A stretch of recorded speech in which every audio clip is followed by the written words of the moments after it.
tell it. People on the streets say Sabrina Speaks. Tune into the show, she will let you know. Tell all your friends and family.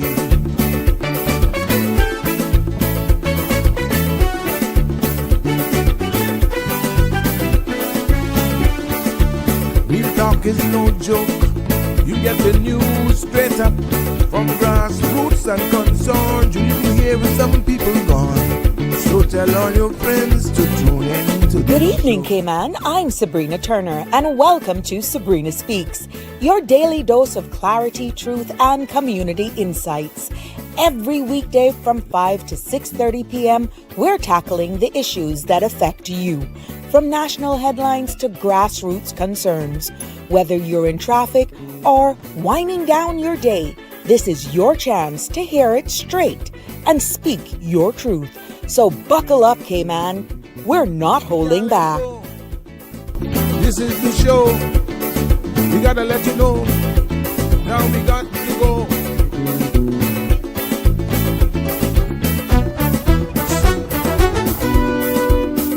And now here's Sabrina.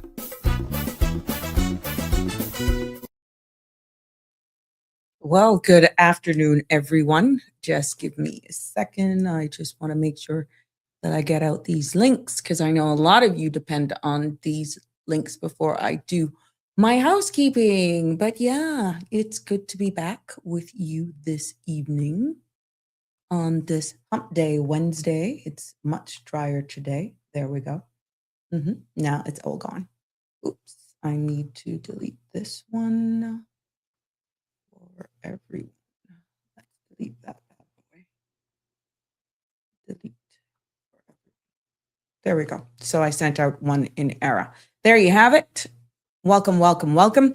Good evening, Cayman Islands. Good afternoon. Good morning to our global family. I'm Sabrina and welcome, one and all to another episode of Sabrina Speaks, Voices of the Islands, Conversations for the World, and the podcast where voices rise, stories unfold, and inspiration takes center stage. Yes, it's good to be back with you on this Wednesday. Some hard-hitting conversations yesterday, sobering too, give you a lot of food for thought. And today is no different.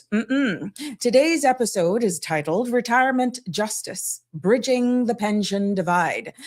Shedding a light on it, maybe we can get some personal stories of what people are feeling, but you got to stick with us because this conversation is really about fairness, dignity, and security here in the Cayman Islands. Here's the reality. Under the pension service, the Public Service Pensions Act, you know that government workers can retire at 60 and pretty much commute at least 25% of their pension into a lump sum, right? While still receiving monthly payments for life. However, under the National Pensions Act, private sector's workers must wait pretty much until they're 65. And although they can also take up to 25% of a lump sum, the remainder must be phased withdrawals annually, like annuity, right? There are two systems, but there's one Cayman. And I'm hearing the rumblings. I'm hearing it for some time, even during my time. But tonight, it is the aim to spark discussions. I've been speaking to persons, even retirees and all that sort of stuff. And then this morning, it sparked another conversation ensued, and hence me saying, let's take a deeper dive into it. No, I don't have any experts. It's just hearing from you, the real people, and hoping that those experts, those persons in this industry are listening, and this platform is available for them to come in and shed some light, give some more clarity, because there is a divide, there is disparity based on the conversations being had and what is being heard. So at the end of the day, what it means for families, for workers, and even for our future. And this episode, let me just make it clear, is not about blame. It's really about civic education and shining a light on laws that shape our lives and asking whether reform is needed to bring true retirement justice for everyone. But that's not all. Because also in today's episode, I will aim to look at illegal migration and how the Cayman Islands, we wanted to go into this yesterday, is bracing for a possible Cuban refugee crisis. And what does this mean for our community and our resources and definitely our future? Now, the content you're about to hear, including any discussions or opinions from myself, guest, and participants, is intended solely for general information and entertainment purposes. It is not a substitute for professional legal, medical, or financial advice. I encourage you to consult with a qualified professional for specific concerns. Bridge Media Limited and all of its affiliates disclaims all liability for any decisions or actions taken in reliance on the information presented. 345-936-8255 is the number to call. Also, you can WhatsApp to be a part of this discussion. And don't forget to like, follow, share, and subscribe. And remember, always tell a friend. It's good to be back here with you. I see you all coming in slowly but surely. Before we get into sharing some good headlines, I could imagine we got some good headlines coming out of the US today. Yeah, believe it or not. Let's take a look at the Cayman Islands weather forecast for tonight and into tomorrow, because the synopsis calls for a high pressure system over the southeastern US that will continue to support fresh northerly winds and rough seas across the Cayman area. As the system moves further east into the Atlantic Ocean, the pressure gradient is expected to weaken over the northwest Caribbean, leading to moderate winds and seas by tomorrow morning. Now, satellite image shows scattered layered clouds south of the Cayman area. The forecast for tonight calls for partly cloudy skies with a 30% chance of showers. Temperatures will fall to the mid-70s. Winds will be northeast 15 to 20 knots, becoming 10 to 15 knots overnight. Seas will be moderate to rough with wave heights of 4 to 6 feet, mainly along northern and eastern coasts, and a small craft advisory is in effect. Now, tomorrow, the forecast calls for partly cloudy skies with a 30% chance of showers. Temperatures will rise near the low to mid 80s. Winds will be northeast 10 to 15 knots, and seas will be moderate with wave heights of 3 to 5 feet. There will be a low tide at 5:40 this evening, a high tide at 11:21 tonight, and tomorrow there'll be a low tide at 5:06 and another high tide at 11:08 p.m. The sun will set this evening at 6:10, and tomorrow morning sun will rise at 7:02. Just in case Jim has any plans, sunset tomorrow is at 6:11, but guess where we will be? Right here. Now, the outlook is for moderate winds and seas along with a low chance of showers expected through Saturday. It's a long weekend coming up here in the Cayman Islands. I don't know if you're excited about it, but so am I. Why not? It's the first one for the New Year's, and it is our Heroes Day celebration. We'll be out in our numbers celebrating our national heroes, and more to come on that as we ease on into the weekend and definitely embracing the long weekend and all that it brings with it. So keeping our fingers crossed, I think there's going to probably be another northwester or something coming in. But you know what? Let's leave it to the experts. When they actually say it, when they forecast it, we will definitely say it. How remiss of me yesterday. I apologized. I was 2 days behind and not sharing birthday wishes. And it's one good thing. My cousin here will know that I am she can't say that I'm not consistent. I'm horrible when it comes to birthdays. I'm horrible when it comes to dates. I'm horrible when it comes to names as well. So I'm forgiven. I know that. I felt the love when I apologized. And I hope that it is the case with both of these persons who are dear to me and considered family as well. Let's say send happy birthday shout outs to Sherry Ann, who celebrated her birthday over the weekend. Yep. Big shout out birthdays to Sherry Ann on her birthday. I hope that she had a wonderful weekend. That was yesterday. Yes, hope that you celebrated your birthday. You had a blast, and wishing you all the best in the future. And I know I made mention of this young man on Friday as well, who celebrated his birthday on Saturday. Wallace Wilson. Everybody may know this man as Red Rat. He is one of our own here in the Cayman Islands. Yes, have strong ties here, strong Caymanian family and friends, even did schooling here. And Miss Pat Wilson, I'm quite sure you're excited. But Wallace, Red Rat, however you know him, I know him by all the names. Happy belated birthday. And like the post said, let's pretend I'm not late. Let's pretend. But wishing you many, many more birthdays. I know you're grateful. There's a lot of gratitude. Cheers to you both on your birthdays. From all of us here on the Sabrina Speaks family, wishing you many, many more definitely to come. And I hope that, as usual, Wallace, that you had a blast. Yeah.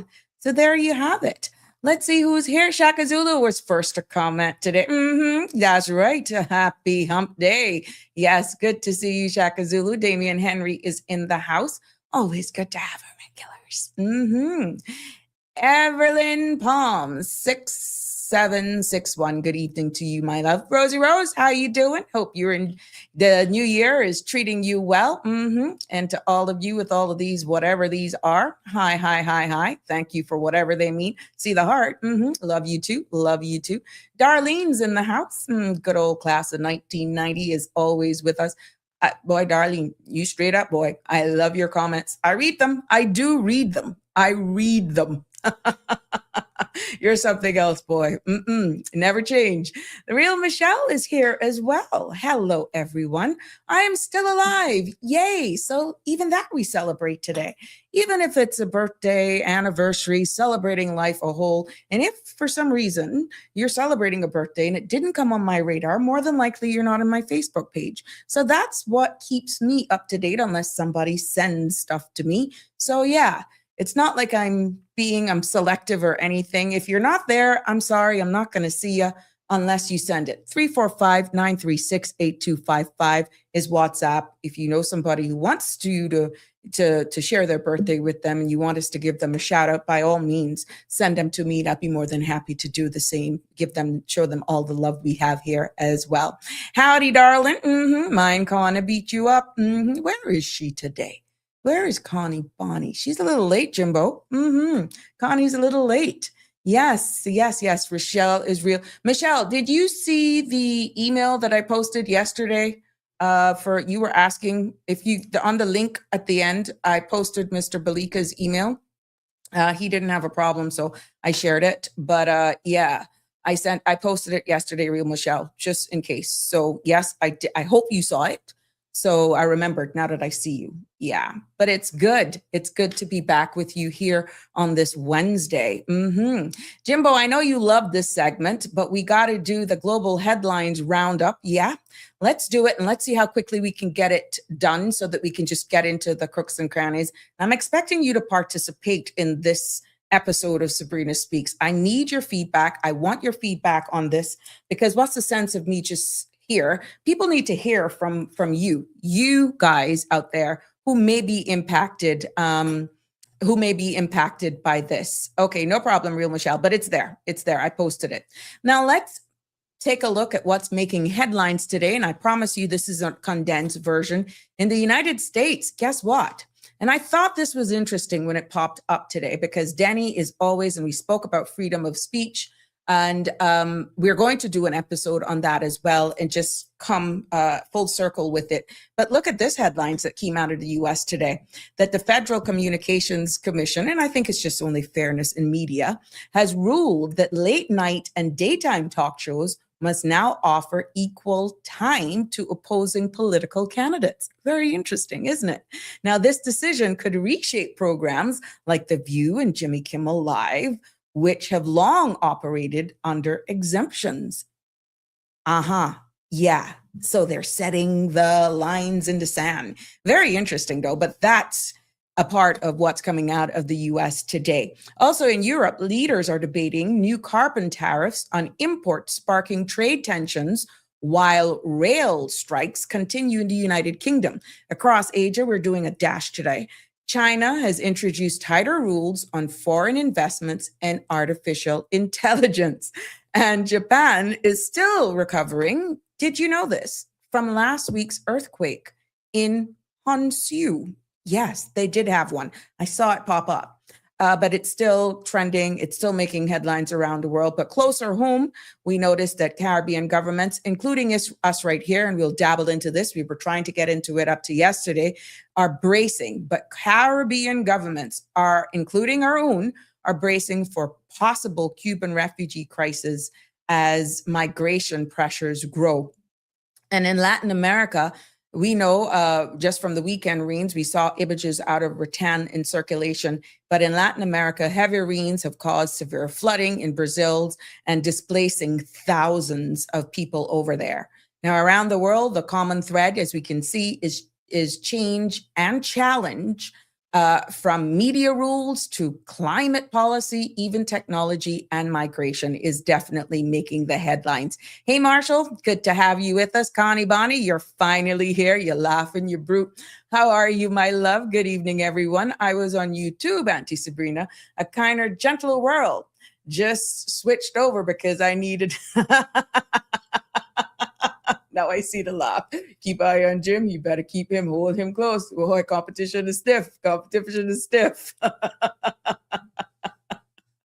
Well, in other global news headlines, let's take a break from the heavy hitting headlines and look more at some good news here, even right here in the Cayman Islands and a little bit around the world. I think you're going to chuckle at one particular one, but for all of you animal lovers, especially Jimbo, I think one of these headlines will actually do a little warmth or a little fizzle in your heart. Yeah. Cayman Mall Road reports, yay, that Badabanu and Caymas are joining forces to create one carnival. Yes. Hooray. Now, for decades, Badabanu has honored our turtle nesting heritage every May, while Caymas brought a modern carnival flair in June. Now, instead of competing weekends, Cayman will host a single unified carnival celebration, and organizers say they will strengthen our cultural identity, boost tourism, and bring the community together under one banner. Now, one carnival means one Cayman, vibrant, united, and ready to showcase our spirit to the world. So that's actually a good news coming out of Cayman. And there's other good news coming out of Cayman as well. Also making headlines here and reported by Cayman Mall Road is the Cayman Islands Football Association has launched, guess what? Its first official mobile app. Yeah. Fans can now follow local football like never before with live scores, update standings, schedules, statistics, and even team information all in one place. Now, this app also features videos and photos, creating the most comprehensive digital platform in CIFA's history. Now, this is available for free on Apple and Google stores, and it's believed to be the first football association in the Caribbean. Here we go again. Yes, making the mark. We're setting the mark. It's believed to be the first football association in the Caribbean to launch a fully dedicated app for its competitions and national teams. Now, Cayman football has officially stepped into the digital age. There we go. Lots to be celebrated here today. Yes, there is still good things to report out in the world. And guess what? Jimbo, I know this one is going to get you. This one's going to get you. In the US, a family has been reunited with their cat. You may say, Jesus, where's Sabrina pulled that one? Guess what, though? It's just not a regular reuniting. After 4 years. Yeah, they have been reunited after 4 years, thanks to a shelter listing. Now, isn't that a good feeling? Any one of you animal lovers out there, if you've been separated for whatever reason, can you imagine be just out of sight, out of mind, in a sense where just memories, you're like, oh, it's done, it's gone. And all of a sudden, 4 years after, obviously this family kept checking. And all of a sudden, yes, all of a sudden, they found their loved one. So yeah, that's a good news. And other good news out of the US is that the United States President Donald Trump says he is dropping plans to add a 10% tariff on goods from 8 European countries over their opposition to his push to acquire Greenland. So yes, that's also good news. And guess what? As far back as Kenya, even them are respecting Mother Nature. In Nairobi, a birdman is rescuing helpless birds and giving them a home. Yeah, that is just good news for all of you animal lovers and who love to do our part in taking care of nature.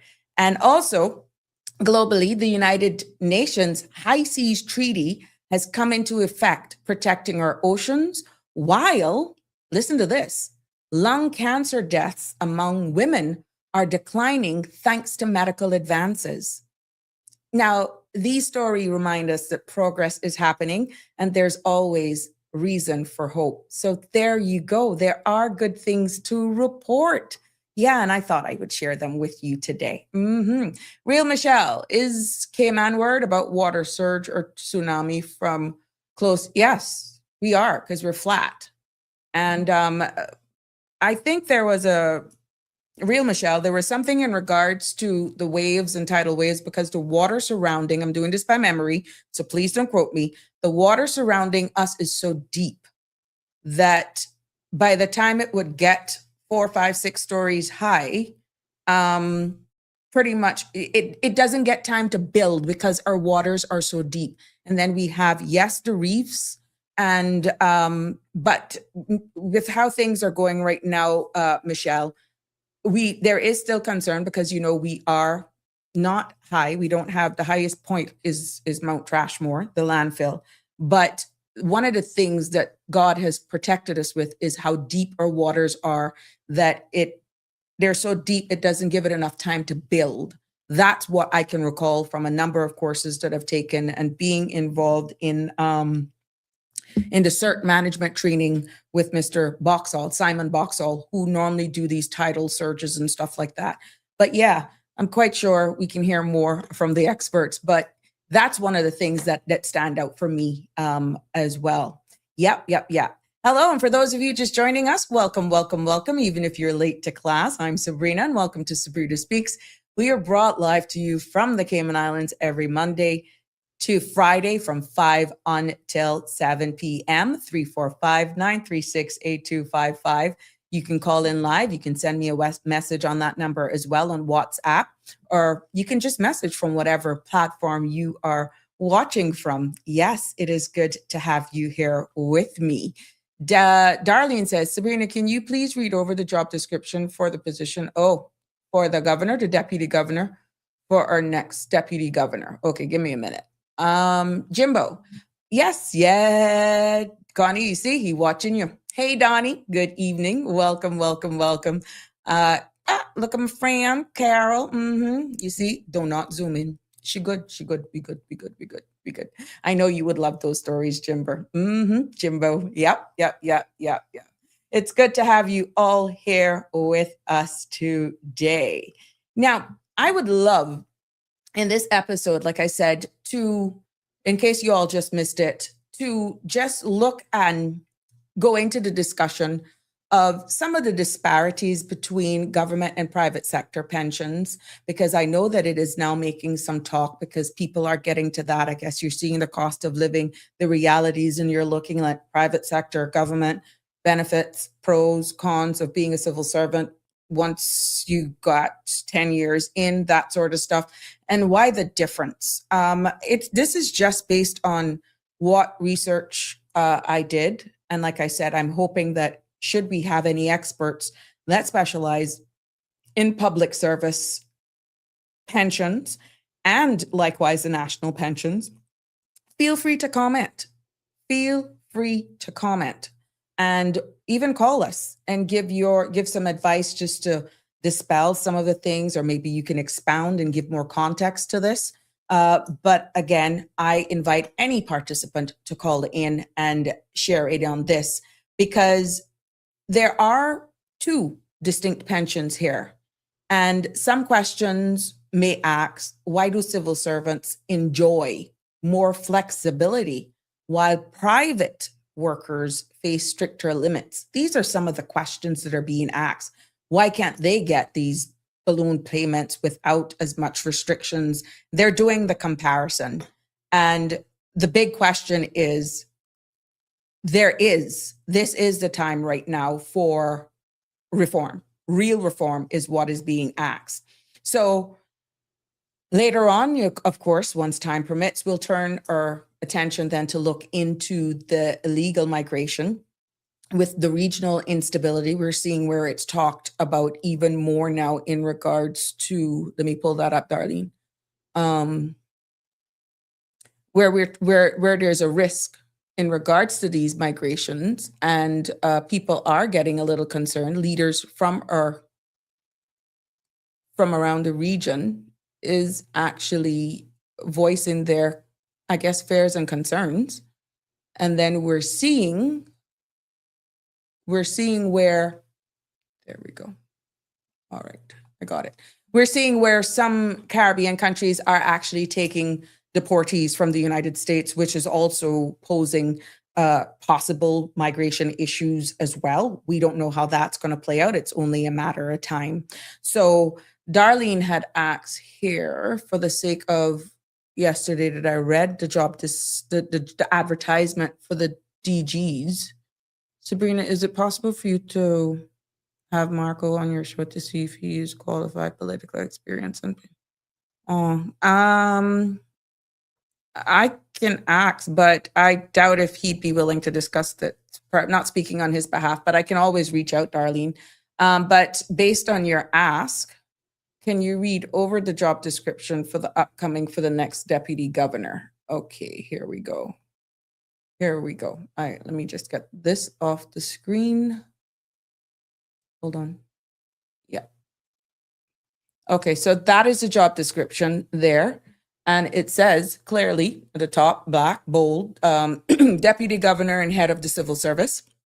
And the key responsibilities, this is taken directly from the government's website, is that this position will be the head of the civil service, and the successful candidate will play a pivotal role in ensuring good governance, the effective delivery of public services and public sector reforms and strategic initiatives. Now, the key accountabilities for this is that their responsibilities include responsible to cabinet and the parliament for all activities of the portfolio of civil service, provide advice to the governor and cabinet on policy implementation, act as governor when required to do so, oversight of all operational matters of the civil service, responsible for the nationality, naturalization, and official document matters, sit as an ex officio member of both cabinet and parliament, chair and coordinate meetings of various committees and councils, perform ceremonial duties, and speak at a wide variety of events, represent the Cayman Islands locally and globally, is what that is saying. I have to get the other one because it was just too much. And here we go. And then the requirements says, constitutional requirement. The deputy governor must be a Caymanian as stipulated under the Constitution. The deputy governor must hold or have held a senior position in the public service to be eligible to hold public office. And the education, the post holder should be educated to first degree level or equivalent, a master's degree in public administration, business administration, or similar field, or a degree in law would be highly desirable. Experience, a significant number of years experience as a public servant, including at least 10 years in a senior public service position, example, head of department or head of statutory authority or government-owned company. A public servant who has, through knowledge and experience, worked with the executive and legislative arms of government.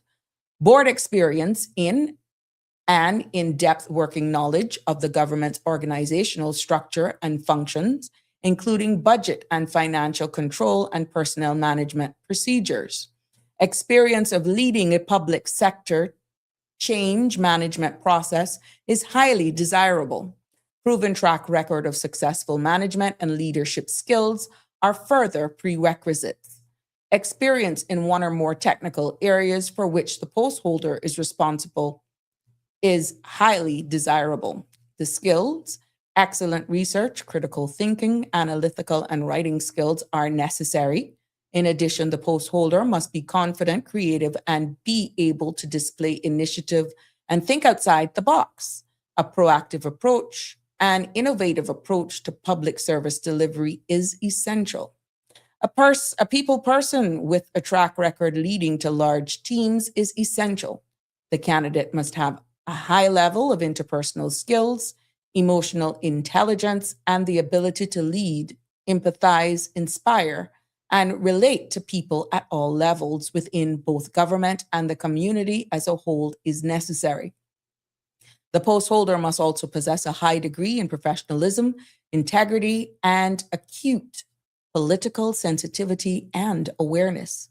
The post holder must be able to maintain politically neutral in his or her work while carrying out the responsibilities of their position, serving the government of the day, and in a way that ensures he or she maintains confidence and trust.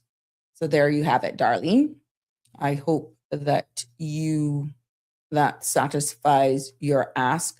That conversation actually ensued yesterday, and there we go, just keeping up there. Buenas tardes. Wake up, Cayman. Hi, Sabrina. I found out that in Cayman, status holder who now lives in the UK, son lost his life by while he was riding an e-scooter. I saw the flowers at the spot where he died. Oh no. Oh my. Wake up, Cayman Islands. That's sad. I found out that a Caymanian status holder who now lives in the UK's son. So this is a Caymanian son lost his life. Oh my gosh. Sorry for that. I'm hoping that our thoughts and prayers go out to that. Again, these e-scooters, this is something that we're trying to regulate here in the Cayman Islands, and they still pose a danger on our roads, but I guess there's no difference in the United Kingdom. I hope eventually we'll hear more on this, but thank you for sharing that. I mean, despite it being bad, oh gosh. It's topical now because we were dealing with the e-scooters here in the Cayman Islands, trying to regulate them. But it's all that's sad news. And I'm definitely going to keep on it to see if we can figure out who that is. Oh my goodness. But yeah. Oh, there we go. From one thing to the next, and it's emotional. Darlene, I'm not so sure. I will ask that question, but we will see. But that, just for the sake of those who may meet those criteria and want to apply for it, that closes on the 1st of February. The deadline to apply for that position is the 1st of February, guys, just in case you actually want to apply for it. I'm just making you know when that deadline is. Yeah. So let's go into the pensions now, as I want to get in, and just to make it make sense, because I see that a lot of you are able to keep up better when I can show you images on the screen to just make you follow along with us. But allow me, please, to just walk you through the history of pensions here in the Cayman Islands. And there we go, hoping that everyone can see that clearly. Now, we begin going back as far as the 1940s and covering that range of the 1960s, because you got to understand where we're coming from and how we got where we are. We know during this time, 1940s to 1960s, was when Cayman's economy was built on seafaring, and men and women, men predominantly, worked on merchant ships, sending their money home. But there was no formal pension system during that time. And what families relied on were remittances and community support. In 1970s to the 1990s, as the Cayman Islands government expanded and our population grew, it introduced pensions, but this is more now for civil servants. It introduced pensions to civil servants. Now, these were defined benefits, and that was between 1970s to the 1990s. Defined benefit plans. And what that particular plan did, it guaranteed monthly payments for life.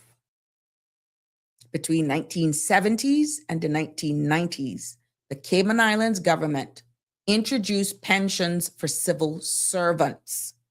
And these were defined benefits that guaranteed monthly payments for life. The Public Service Pension Plan, which is government, or PSPP is the acronym, became the backbone of government employees' retirement. Okay? Then came a major shift in 1998 when the National Pensions Act was passed by then in our Legislative Assembly. For the first time, all private sector employers were required to contribute to employees' pension. Now, this system for the private sector is called defined contribution. So you will hear these definitions and terms being used, meaning benefits depend on how much is paid into the pension pool and how well the investments perform. You don't decide that. It's based on your pension provider with who they actually invest your monies in different bonds, stocks, whatever, going into the whole science behind it. I'm just giving you the history, okay? And then in 2016, amendments were made strengthening governance and clarified withdrawal rules. You know what happened in 2020. During the COVID crisis, temporary laws then allowed early withdrawals to help struggling families during that time. By 2023 and 2024, new revisions expanded pension access that then allowed withdrawals to buy land or even to repay mortgages or to clear them off. Now, what we're seeing in today's society, and this is why I thought it was important for me to just give you a history on the screen, is that we may be one jurisdiction, but Cayman has a dual system. And this dual system is one, the Public Service Pension Act that sets retirement age pretty much at 60 for government workers. And there are discussions in regards to expanding that. And anything I say here, I stand to be corrected with this age because we're hearing 65, 70 now, age 70 as well. And I'm thinking I heard some age of 75 as well. Again, for full disclosure, I stand to be corrected. The National Pensions Act sets retirement then at age 65 for private sector workers. Now, what we're seeing is the two systems, one Cayman is what we're seeing. Two systems, but one jurisdiction. And that's why we're having this conversation based on conversations that are now being had, even by those retired civil servants who were in there long before we even had a pension. And when it was time for retirement, they didn't have that much built up in the kitty. And it's hard really to break it down unless you're actually in it yourself. And to understand the law and the history, you really need to see where it's coming from and whether reform is needed to bring fairness and dignity to everyone. So if you're listening right here today to this episode of Sabrina Speaks and you want to weigh in on this conversation, you may be someone who is out there and is just struggling right now to give us your experience or give us your feedback. 345-936-8255 is the number to call, WhatsApp, to be part of this discussion. And I know because I got this headline, there was a WhatsApp message that I received, and I clipped it from here, of someone who was in the private sector. Says, I've worked in a private sector for 25 years, contributed faithfully to my pension. But when I retired, I can only take a small lump sum and the rest has to be phased out. It feels restrictive. I worry about emergencies. What if I need more cash up front? I respect that the law is meant to protect savings, but it feels like government workers get more flexibility than us. I think Cayman needs to look at reform so everyone has equal dignity in retirement. Now, do you agree with this perspective? Good evening, caller. You're live on Sabrina Speaks. What's on your mind? Hello, Sabrina. It's Siobhan. How are you? Hey, how are you? It's been a minute. It's been a minute. You're behaving. Well, but I say be good at it. How are you? I am well. Talking about the pension. Mhm. I'm not even sure where to start. But I think I listened in to you a bit before with the summation of where we started to where we are now. I think with the last amendment being, I think 2023, Mhm. where New they provisions made, expanded 2023 and 2024. correct, where they kind of well, within that as well, they included fines for employers for blah blah blah. But I've never seen anybody imprisoned or received the fine. But I digress. That's on the offenses section. You're not going to get to an offense if you can't even get your pension. So don't worry about that. But I heard you there speaking earlier about not only what is a disparity, but what feels like to me as outright discrimination between private pension holders, Mhm. i.e. private sector workers, and government, i.e. civil servants, statutory bodies, statutory authorities, workers, in terms of what is paid, what is received, and who is required to contribute, Mhm. and to what to what amount and to what end. Mhm. Right? I'll try to kind of categorize it as I understand it. I am not an expert, but I have spent the entire, I would say, better part of my day kind of reading through and doing a bit of research, particularly surrounding the National Pensions Act. Mhm. Right? And I think it's important to note that the public should also note, as you've said, there's an entirely separate law That's true. that governs civil servants, Mhm. pension funds, and the rest of us. I don't think that in itself is a problem. Mhm. I personally see the problem is with the treatment in which funds are disbursed. Ah. Civil servants do not shop at a different supermarket than non-civil servants at retirement. Mhm. We don't, private sector workers or civil service workers, they don't get favorable interest rates any differently. Everybody get whacked with the same stick, right? So as I know and understand at present, and I believe which has been the case at least since 1998, which is when the National Pensions Act Came in effect. was rolled out, where everyone in the Cayman Islands, with slight exceptions, I believe, for Caymanians under the age of 23 pursuing higher education. I think those are the only exceptions there, where an employer, in the sense of a private employment, an employer was required to contribute, I believe, 5%, and the employee was required to also mandatorily, per the legislation, required to contribute that additional 5%, making an aggregate 10 between the employer and employee.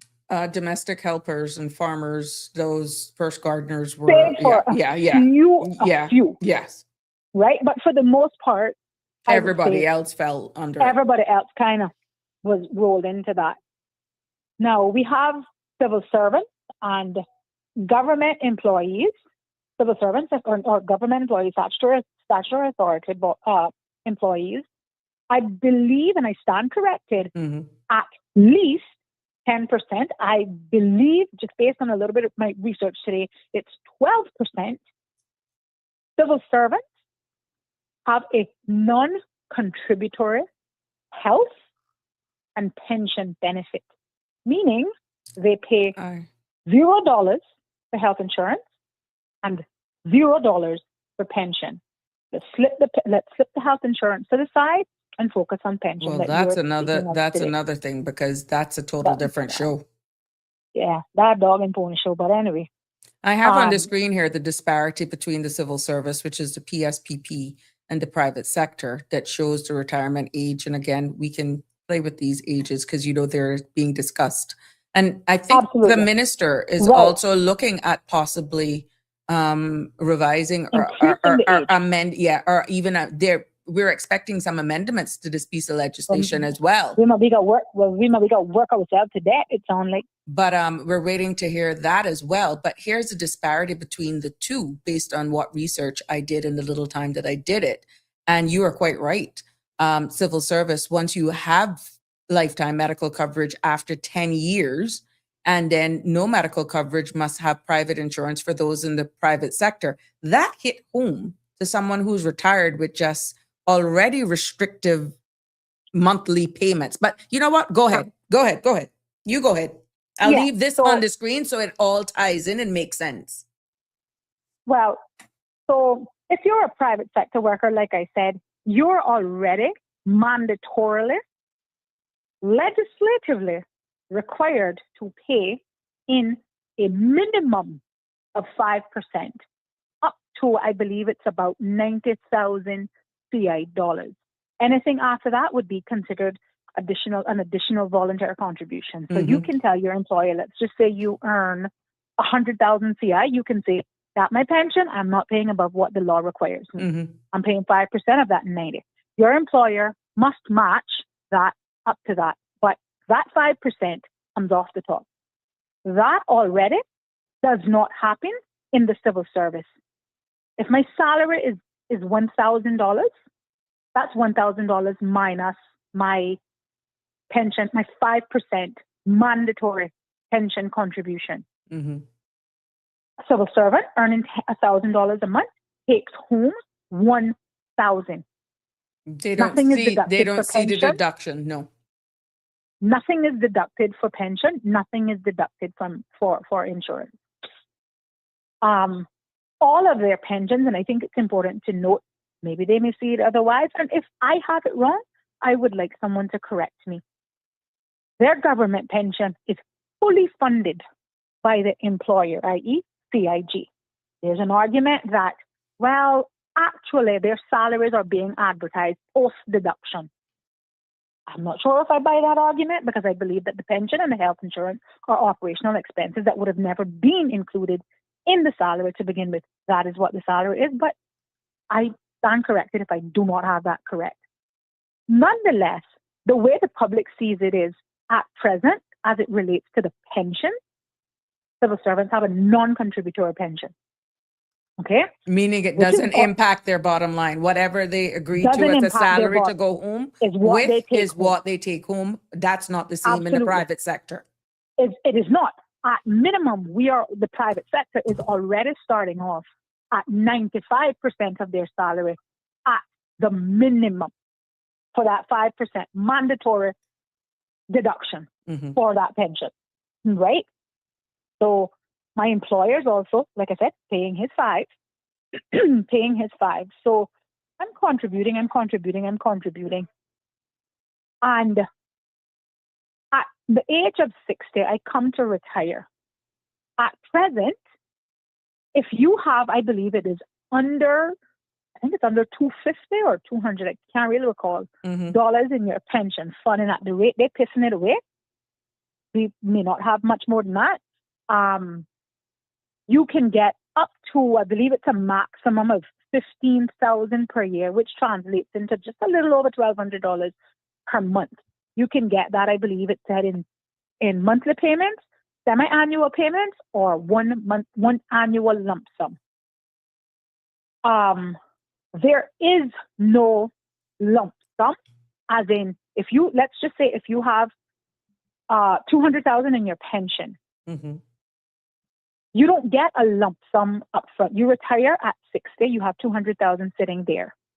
All you are going to get as a private pension holder is $1,250 per month if you're under 200,000, and I think it just about doubles if you are over 200,000. You can get up to, I think it's 24,000 per year, so that's about $2,000 per month,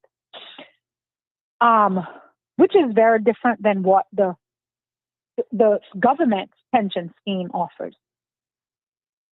I believe, again, I stand corrected. This is my understanding and interpretation of it.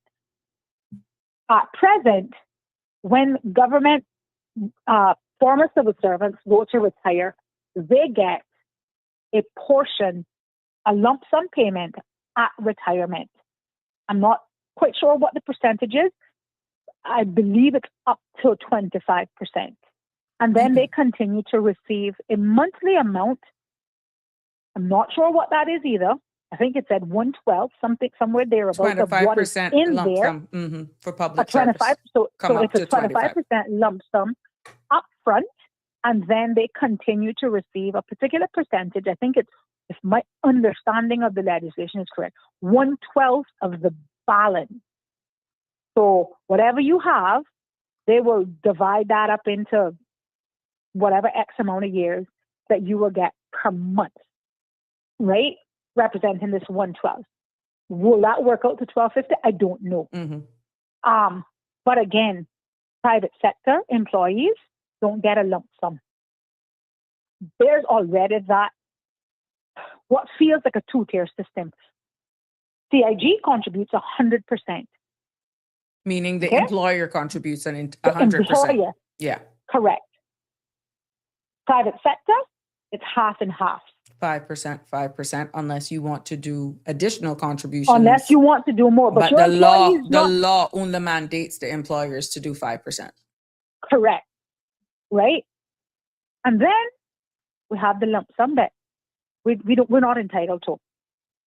We have a minimum payout of, like I said, $1,250 for up to 200. I think it just about doubles or slightly less than double. I think it's 24,000 it said per year for under 500 for over 200. Sorry. My question, Sabrina, is why? First of all, why the disparity in treatment? Given that me as a private sector employee, I've contributed to that. So has my private sector employer. I've contributed to that.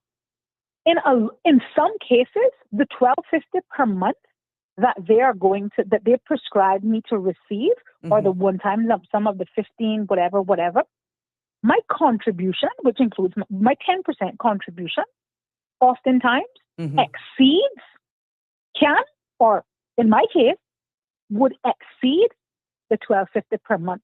So I put in, let's say, $1,500 per month. I'm getting 12. I'm getting $1,250. I'm getting $1,250. I'm not getting a lump sum. I don't understand the logic. I don't understand this two-tier system. Like I said, we all go into the same grocery store. We all... I don't understand. I really don't understand, and I would appreciate if somebody could shed some light. I'm just looking on that in 2026, I think one of the largest burdens to private sector employees is health insurance if they dare to have dependents. And if you work for a decent or reasonable employer, let's just say that you don't have any dependents. If you work for a decent and reasonable employer, chances are, if you're a single person, your health insurance is generally covered, just based on what I've seen and having been in private sector all of my professional career, right? So that burden is somewhat alleviated. However, a civil servant never has to worry about that. If they got 1 or 10 dependents, it doesn't impact them, right? The law also requires, every person living and working in this country to have health insurance. Mm-hmm. So my civil servant colleagues will get 25% of a pension that they did not contribute to. So my money, because I help pay some of it, But I've contributed to what their. if the argument is because they are coming in pretty much, they say the government pays a little less and that's why the benefits outweigh the actual take home salary? What if that is a But does defending? it though? I'm But just does it saying though? that is one of the defenses.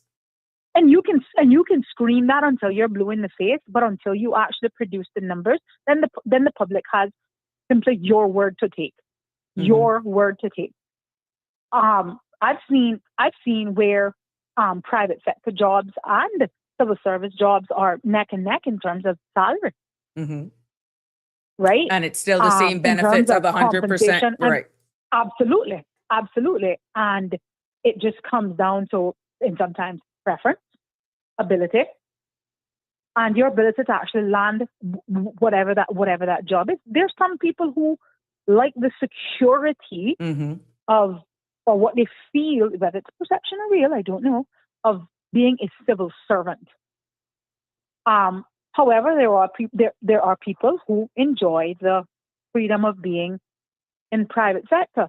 I'm not saying either one is wrong. Whatever's right for you is right for you. Mm-hmm. My thing is, we have government creating legislation for two tiers of workers in this country that at the end of the day is going to leave one who has paid their own money, my money, my 5%.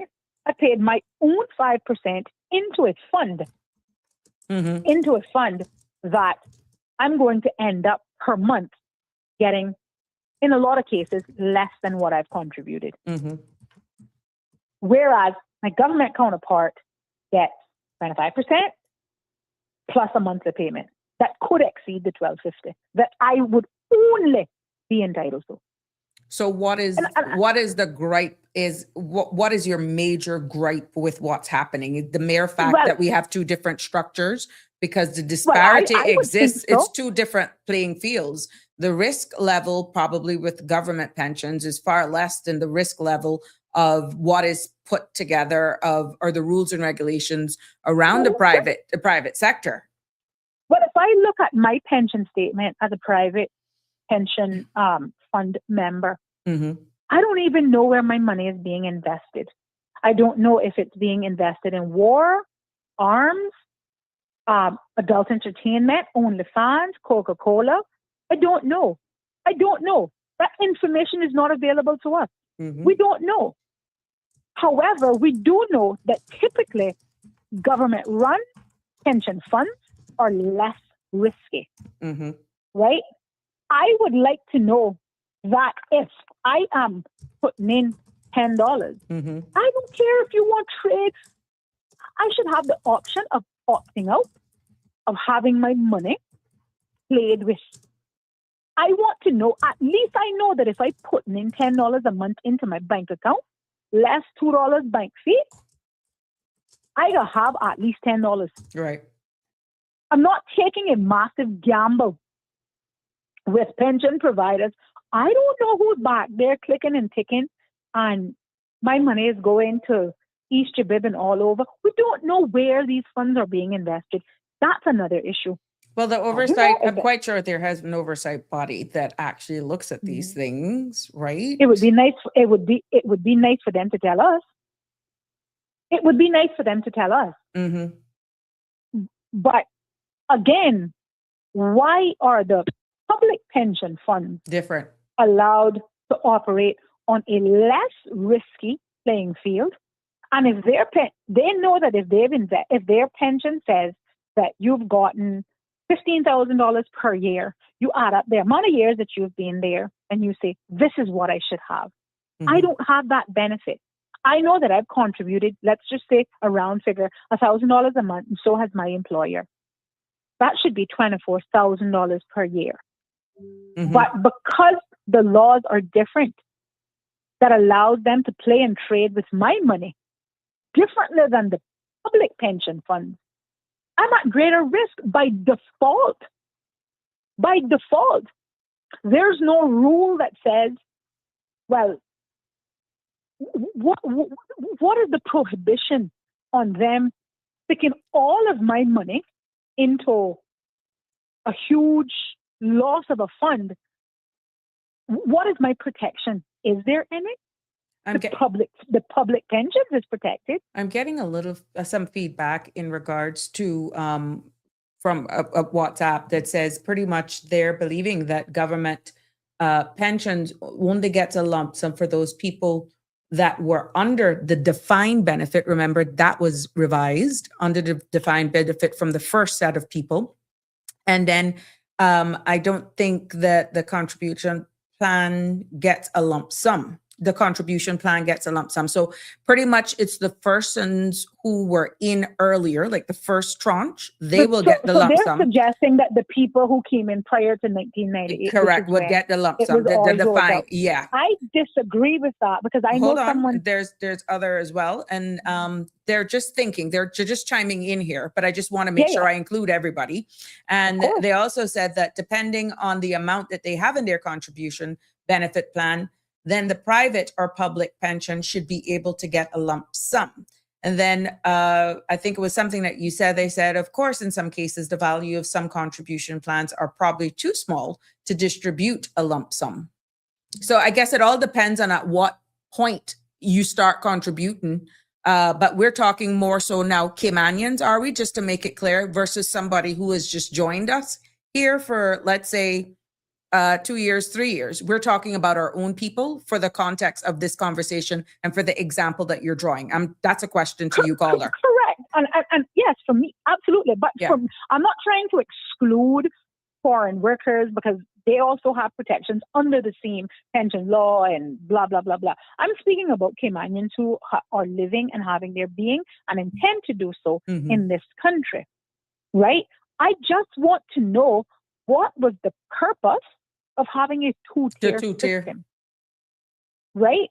And again, for me, this money has come from me. This is my money. This is my savings that was taken from me. I dare call it a tax because anything that is mandatory should be considered a tax. That has been taken from me on a monthly basis at the instruction of the government. Now you're telling me that I don't even get the benefit of what I've put in.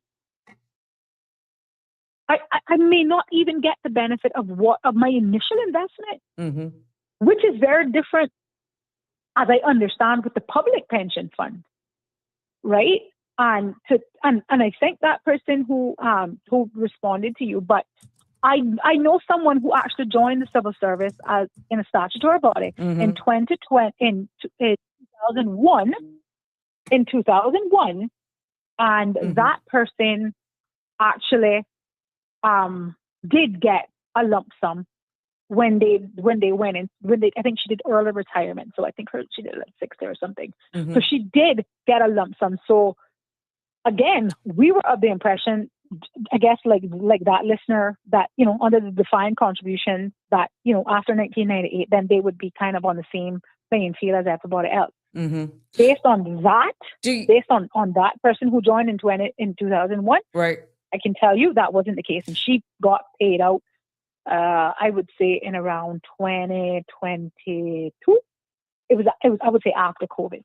Remember, based on history and what I shared here earlier, government started first, and history goes back to itself, where maybe they just continued the two-tier system because of the mere fact that it started firstly back with only government.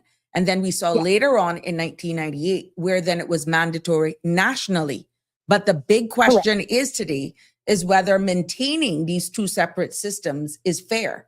And then remember, you had the defined benefit. Can you imagine what that would mean in a private sector if those remained? I mean, how would we even come back from that? For the geese, but what good for the geese should be good for the gander.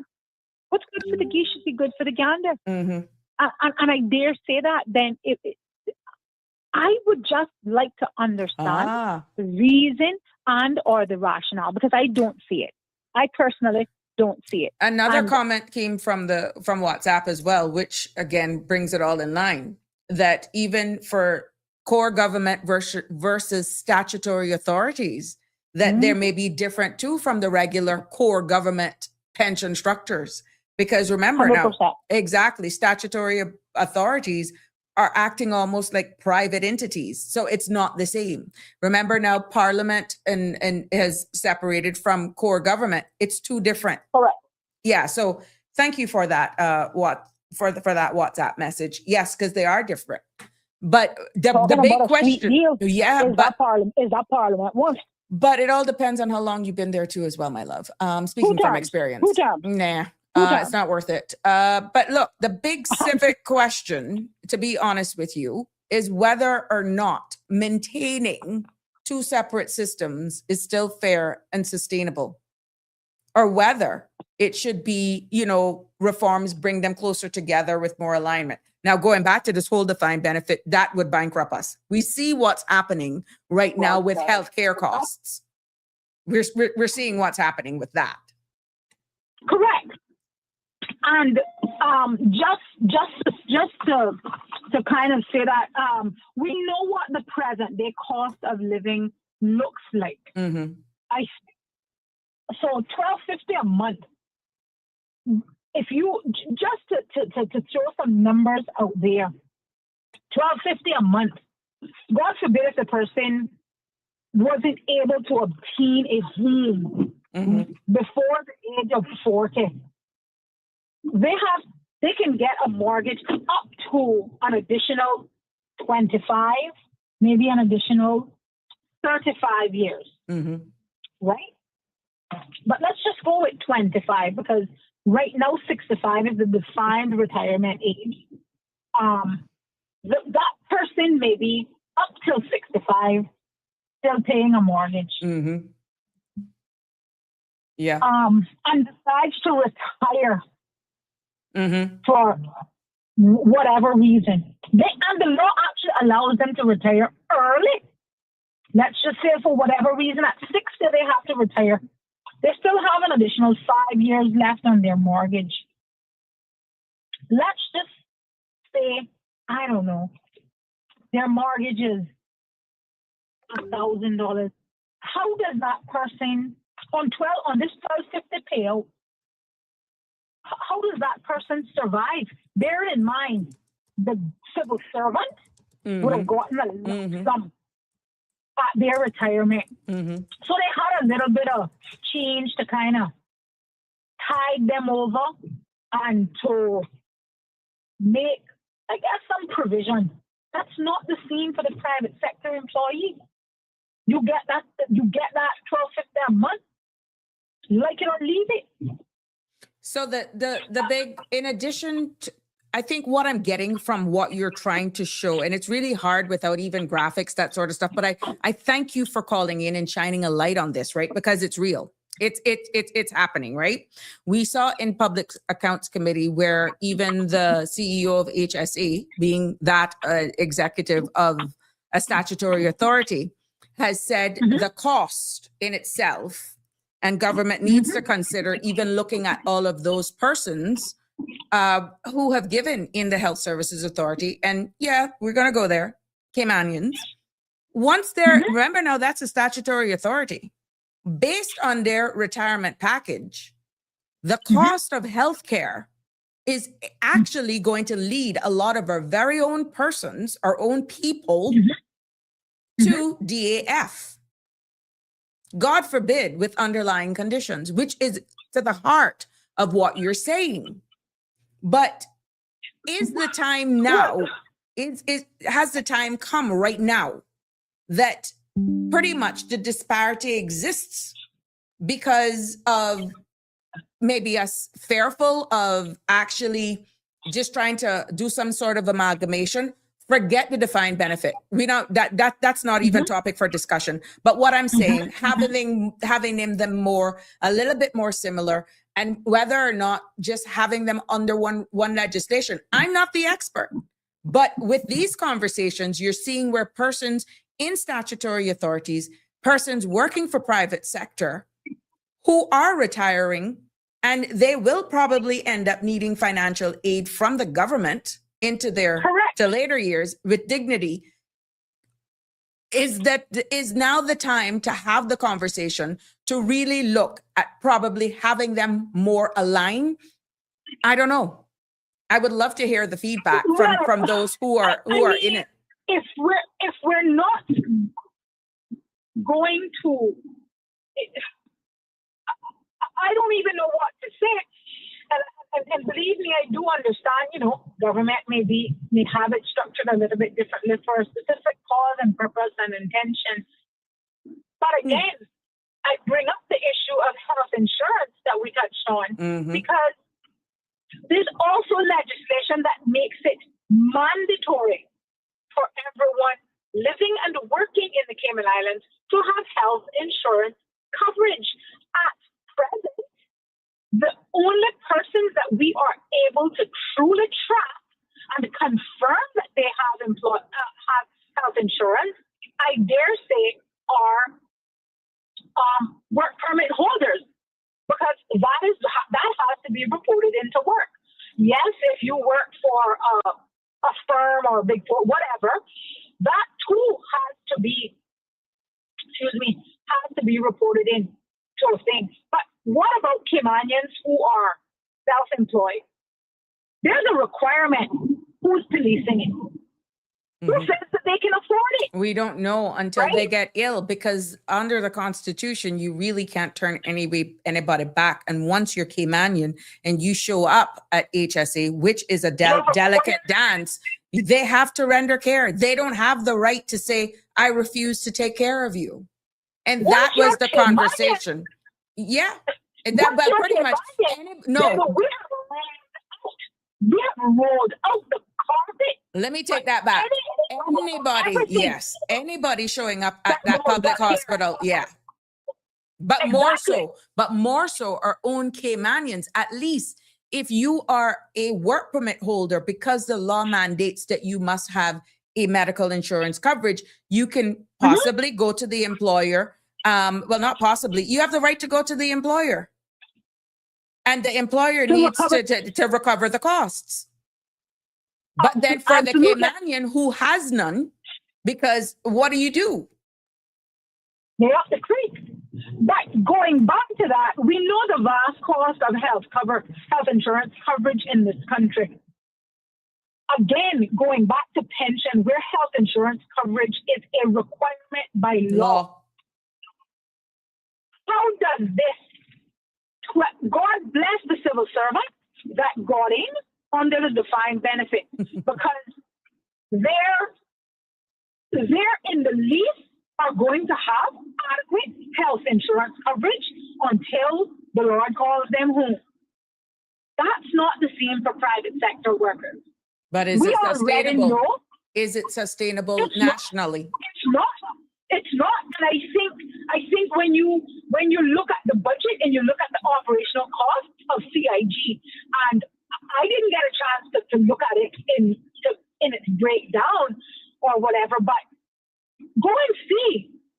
I'm sure it's there what the cost is for pension contributions and health insurance contributions, because those are operational expenses, right?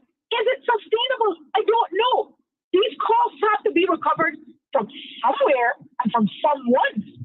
That's why you heighten up the driver's license fees, all of the other fees, the work permit fees, all of that. That's how government makes their revenue. So we're talking about, we just don't attach these fees to this one, to that nationality. At the end of the day, there is no free lunch. That's being said all the time. But there isn't, but it feels, as a private sector worker, it feels like civil servants are getting a free lunch. It feels that way, whether it's real or perceived. That's the perception. That is the perception. So you make $1,000, you take home $1,000. You pay in $1,000, you get back $1,000. Whereas I pay in $1 million, I could walk away with half. I pay in 10, I could walk away. It may go up, it may go down. It may go up. We may gain, we may lose. There's no certainty in a private private pension. There's no certainty. There's certainty in the public pension. And again, we're already being what feels discriminated against by having the audacity to be in the private sector because of this upfront lump sum payment and this mandatory 5% contribution. Let's just quote unquote put the burden on employers. Why does it, and I'm not suggesting to do this, I'm genuinely asking the question, why wasn't it done? If CIG thought that they could shoulder the burden of a non-contributory pension plan for a civil servant, why didn't they think that a private sector employee who is out there, who has no price control, nobody can tell them what to charge, nobody can tell them what to do, why didn't they think that that was good for private sector employees? I just want to know. Why did they think it was a good idea for private sector employees to have to contribute a minimum of 50% to their health insurance, but decided for civil servants that you pay zero? Why is that? I can't answer for the government at a day when that came in, or for these reforms that even happen naturally. But again, what I'm taking away from all that you're sharing with us is that it needs to be more of a level playing field, because this disparity is actually impacting people's retirement where dignity is concerned. I have heard persons working in statutory authority that they worry that they are now at retirement age. And based on the example that you gave, theirs are no different with mortgage. Once they're retired, the cost of living, Correct. have a young child, Correct. how are they going to make ends meet? And it's the system is actually aging them out. But even when they look at what they would get per month, it's not enough to sustain themselves. And they find themselves having to go to work or go to DAF. I was going to say, forget about having to go to work. My grandma said you live until you work until you die, right? I don't think that that's the goal of anyone. That's just the reality of the climate in which we live in for quite a number of us, right? Aye. And I don't think there's anybody who's out there, who's not dignified and who doesn't take pride in the fact that they have a job and they get to work, right? There are people out there who are at retirement age, who are working, who are happily working.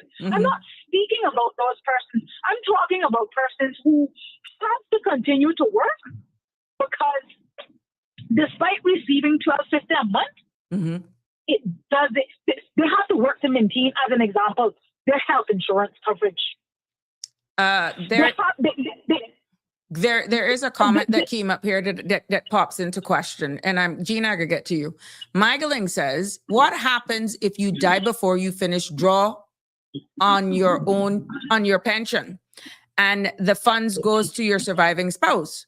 What happens when the surviving spouse dies? What happens to the remaining balance that was used to be paid? That would go to the estate.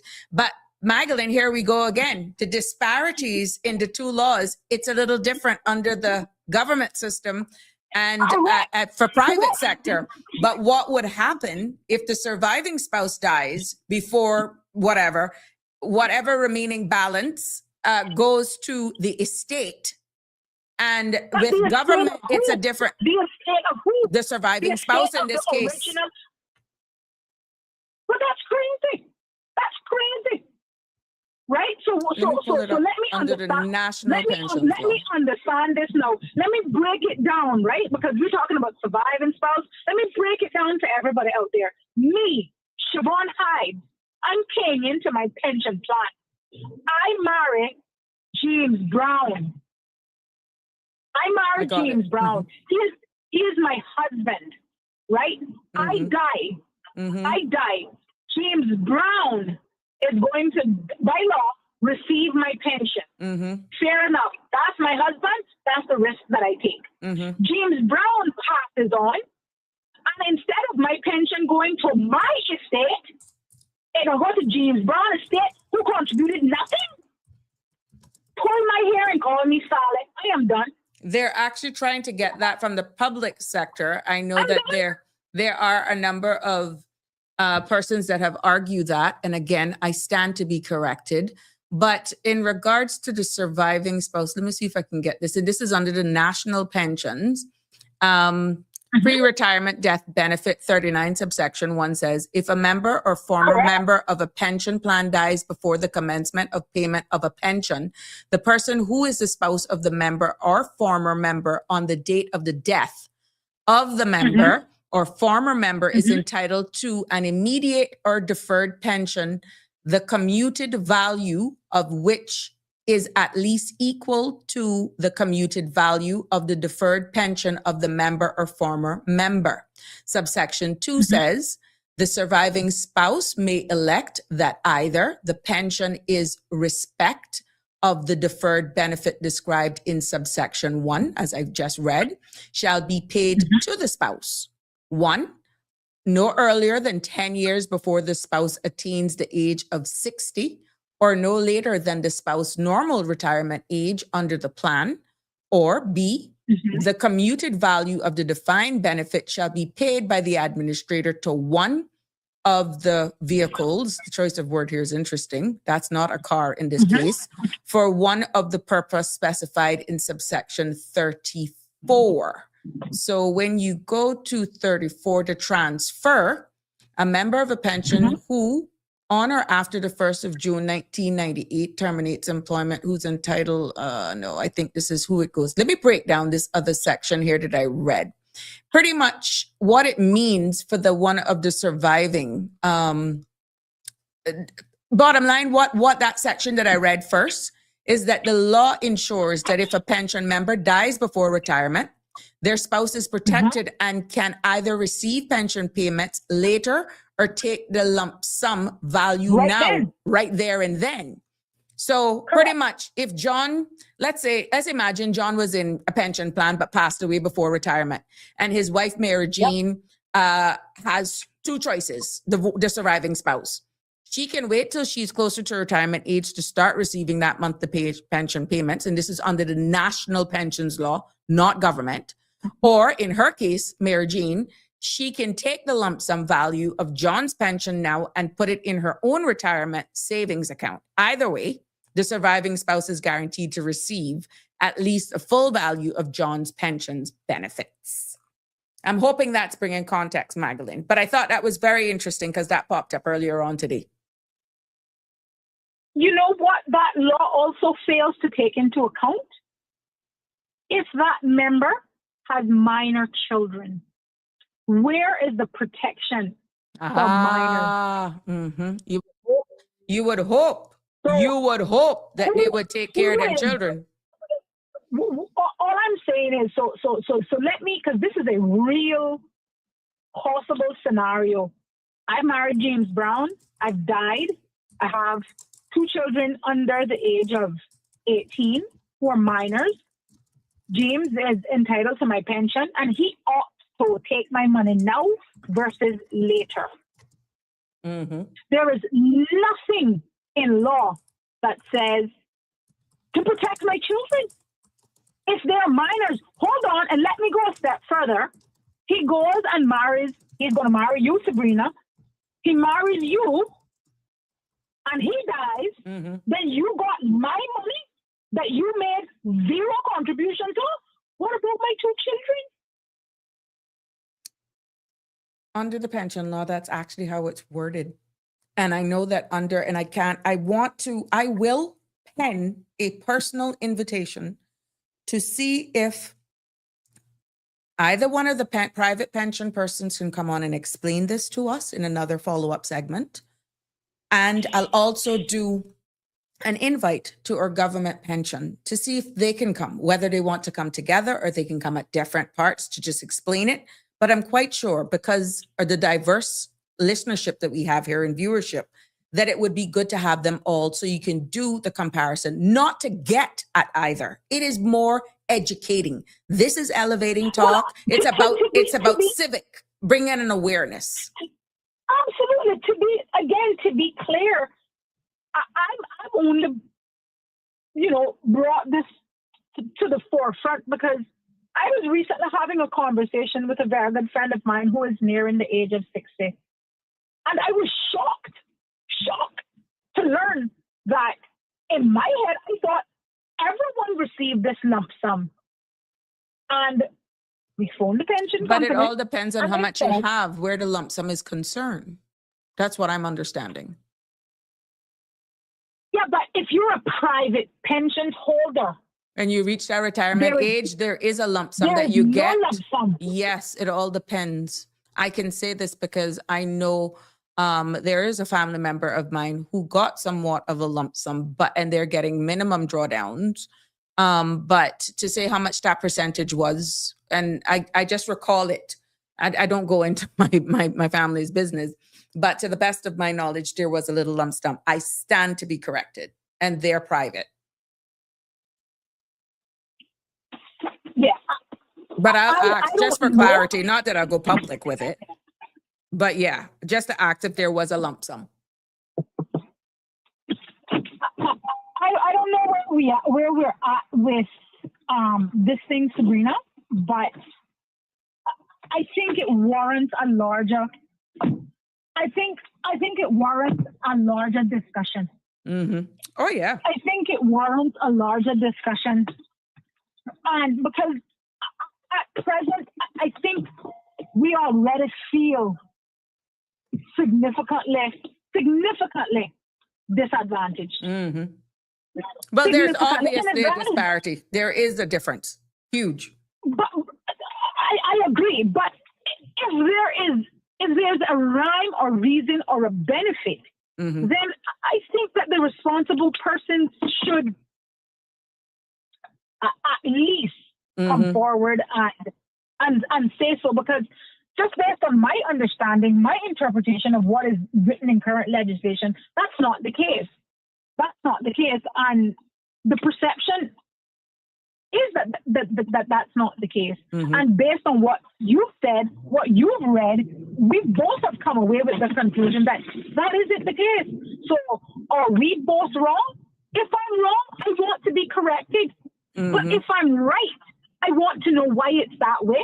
And I want to know, what do they intend to do to fix it? Mm-hmm. Do they intend to fix it? And if they don't, we already know that pensions are underfunded Oh yeah. by at least 10%, based on the mandatory 5% contribution. I Mhm. think the figure is somewhere, the recommendation back in 2021 recommended that pensions should actually be funded somewhere closer to 17 to 20%. Mm-hmm. So I'm being conservative and saying we're already underfunded by at least 10%. When you have somebody who is taking out 5% from their salary with no guarantee that I put in $10, I'm going to get back $10. Mm-hmm. It's kind of hard for me to want to pelt in an additional anything. Right. Well, some people just don't have it. I'm getting some feedback from Diana Green that she says no lump sum, just retired in November after working in a private sector for 45 years, just I'm telling you, 15,400 per year. once a year, that's it. Once a year, you get the annual withdrawal, or you take it monthly. And God forbid, when in our research, when we phoned the pension company, they basically said, well, God forbid, if you retire in July, Mm-hmm. your payout, if you want the lump sum, is not going to happen until January of the following year. Yeah. What are you doing between that How time? does a person make it in between that time? Life is still lifing. Health insurance has to be paid, and I will continue to harp on health insurance because it is a national legal requirement. I have That another person is no longer. I have another comment from Gina. Good evening, everyone. That $1,250 a month don't apply to everyone in the private sector. Some employers are not advising their employees on the options that they have, like an annuity from Sagicor that can pay you monthly, which can be more than $1,250 a month, depending on the amount you put in. This amount is paid to you as long as you live. Gina, thank you for sharing that with us. So I thought that was actually. I think that's called an RSA. Mm-hmm. So there is something. However, if I understand it correctly, if I understand it correctly, that is something that you are paying into separately.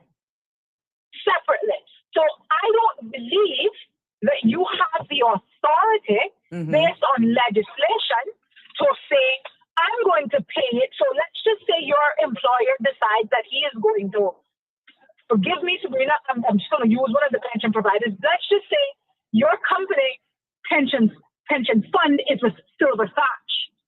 I don't think that you have the authority to say to them, by the way, I actually don't want my 5% to be paid into silver thatch. I want you to pay it over to Sagicor annuity. I don't think that's an option. That 5% is with whomever the employer decides is the pensions holder, and that RSA, it's called a retirement saving annuity.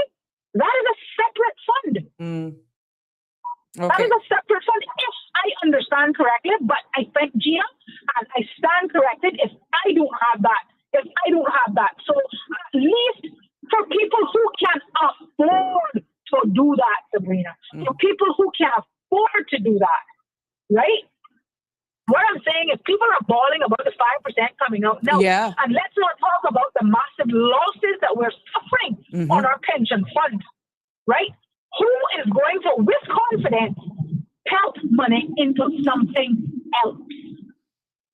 Yeah. And I mean, Right? remember, we're talking about pension, including that is medical. 100%. That's separate. 100%. We saw CMR did a story on one case where there was somebody working for a health insurance company, and they were finding it hard to, with the deduction, and what is alleged that they were mandating this person to take the highest package, or because that was the policy of this company. Now you would think, based on the story, and I'm just going by memory, and stand to be corrected, that they would have been given more flexible options. But we're seeing of that, even with a salary, let's say, and this is not from the story, let's say a salary of $5,000, $6,000 a month, just medical insurance alone, especially if you have dependents, can take a big portion of that away from your take home. Well, I can say to you, I know as a matter of fact that the health insurance for a premium health insurance plan, quite frankly, in my opinion, the shit plan, which should be called something else, should be done away with for the coverage that it offers. However, I can tell you with full confidence that right now for a premium health insurance plan with two dependents, that can be a spouse and a child, one parent and two children, whatever the case is $2,110.11. You heard me correct. $2,110.11.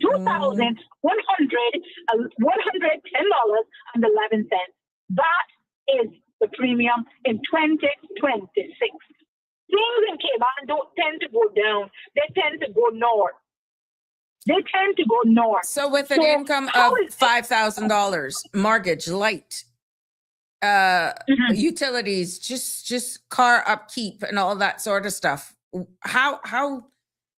let's put it in real terms. Snacks. Well, let's put it into real terms, okay? The government of my $5,000 has already told me that he wants 5% to give it to somebody so he can piss it away. Because quite frankly, I dare tell you, it feels like they're pissing it away. Okay? I'm already short of 5%. I have a health insurance plan. Let's not even say two dependents. Let's say I have one. The difference between having one and two dependents is minimal. And by minimal, I mean within, I think it's $200 to $300. Okay? So I'm going to be paying. And bear in mind, there is no requirement in law for your employer to even assist with the cost of health insurance coverage for your minor dependent. Forget about adult dependent. Yeah. I.e. spouses. Because the older you get, the higher a risk you are. So the younger you are, the lower the risk. But we're seeing that changing now because we're having babies being born diabetics. So we're even seeing a change in that. We're seeing babies being born with cancer. Which again increases the premium. Which will Yeah. increase the premium. Yeah. Okay? So there you have that. So we know, I would say, give or take, for a single person with one, let's just say, minor dependent. They have a husband, but he have a job, and his boss pays his health insurance. So I'm covering myself, and I'm covering my minor child. Right. Okay? I'm grown. My child goes off. My child is grown. He has his own health insurance cover. Right now, for a premium health insurance plan, and yes, everybody can say we can get a chic plan, but that is, you know what? It's not chic, it's something else, right? You are paying $989. And guess what? Let's not forget, there is no requirement for a contribution from a person, from your employer, while after you retire. For private sector workers. Okay? There's no requirement. So out of this $1,250 that I'm supposed to pay for UC, pay for water, go to the grocery store, maintain health insurance coverage, I'm supposed to get all of that from $1,250. And I've gotten no lump sum up front. Yeah. The math is not mathing. It's not mathing. But what it's going to come to roost is that at some point, the clock isn't reversing on us. And how are we going to take care of our people? Well, let me digress from the pension it's not how part. much you make, it's how much you save. But life happens as well.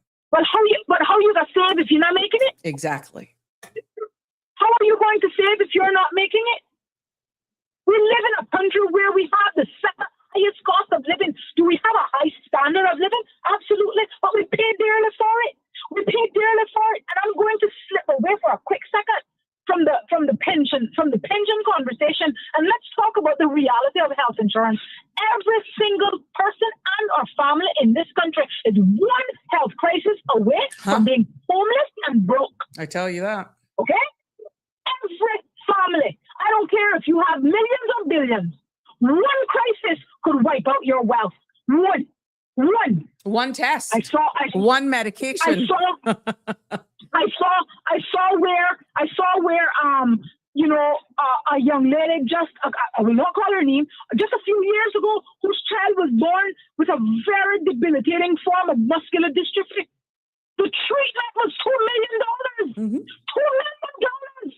It exceeded her lifetime maximum of health cover, and the insurance did not cover it.